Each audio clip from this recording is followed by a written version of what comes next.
Assalamualaikum warahmatullahi wabarakatuh. Perkenalkan, nama saya Nasri Nipelu, Prodi PGSD, kelas A, semester 1. Di sini saya akan menjelaskan tentang sistem reproduksi pada manusia, tumbuhan, dan hewan. Yang pertama, sistem reproduksi pada manusia. Sistem reproduksi manusia dibagi menjadi dua, yaitu pria dan wanita. Adapun sistem reproduksi pada pria dibagi menjadi dua, yaitu eksternal dan internal. Yang eksternal yang pertama penis, kedua skrotum, tiga testis, dan keempat epididymis.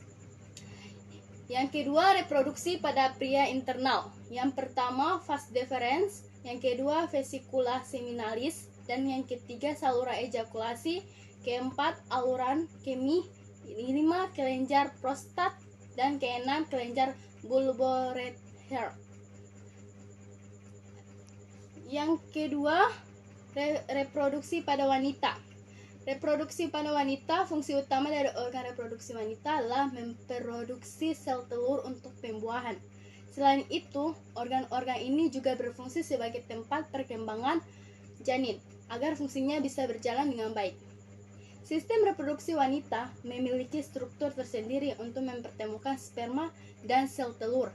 Sistem reproduksi wanita memproduksi sendiri hormon yang dibutuhkan untuk mengontrol siklus menstruasi bulanan. Hormon inilah yang kemudian akan memicu perkembangan sel telur serta pelempasnya setiap bulan. Proses ini disebut juga dengan ovulasi jika salah satu sel telur ada berhasil dibuahi oleh sperma, maka akan terjadi kehamilan. Reproduksi pada hewan dibagi menjadi dua, yaitu aksesual dan seksual. Yang pertama aksesual.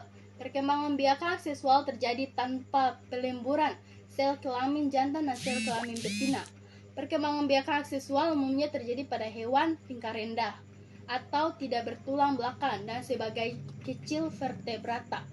Contohnya pada lebah akan menghasilkan lebih jantan yang kita kenal sebagai lebah pekerja yang bertugas mengumpulkan makanan bagi koloninya. Yang kedua, seksual. Perkembangan biakan seksual pada hewan membutuhkan adanya alat reproduksi, yaitu alat kelamin jantan dan alat kelamin betina. Kemudian akan terjadi pelaburan antara sperma dan sel telur yang akan menghasilkan zidot. Kemudian tumbuh menjadi embrio.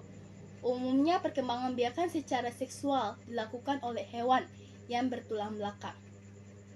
Oke, baik. Sistem reproduksi pada tumbuhan. Reproduksi tumbuhan adalah proses perkembangan biakan dan pembentukan individu baru atau keturunan pada tanaman yang bisa ditempuh melalui cara seksual maupun aksesual. Seksual yaitu reproduksi seksual menghasilkan keturunan baru melalui perpaduan gamet dari kedua tentuannya. Hal ini menyebabkan keturunan yang dihasilkan akan memiliki sifat genetik yang berbeda dengan tentuannya. Aksesual reproduksi secara aksesual menghasilkan individu baru tanpa perpaduan sel-sel kelamin, sehingga individu baru yang dihasilkan akan mewarisi sifat genetik yang identik dengan tentuannya, kecuali jika terjadi mutasi pada tumbuhan berbiji. Calon individu baru dikemas dalam lapisan proteksi yang juga berguna sebagai cara penyebarannya. Itulah hasil penjelasan dari sistem reproduksi pada manusia, hewan, dan tumbuhan. Sekian dari saya. Wassalamualaikum warahmatullahi wabarakatuh.